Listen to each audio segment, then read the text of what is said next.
Your premarital course arrives two different ways. First, it will open up automatically in the browser after you make the purchase, and in addition to that, you will also receive a direct link to the course in a follow-up email.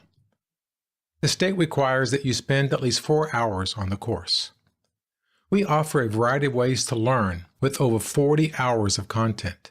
So, the good news is you get to pick and choose how you want to spend those 4 hours. We ask that you monitor your own time.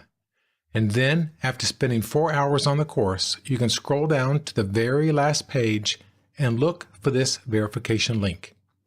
When you click on the link, it will open up to the verification form. Fill it out and make sure that you use the woman's maiden name. Then, within a couple of minutes, you will receive an email with a certificate of completion. And be sure to check your spam mail if you don't see it in your inbox. All you have to do is print off the certificate, take it with you to the courthouse to receive a $25 discount off the cost of the marriage license, and it will also waive the 3-day waiting period.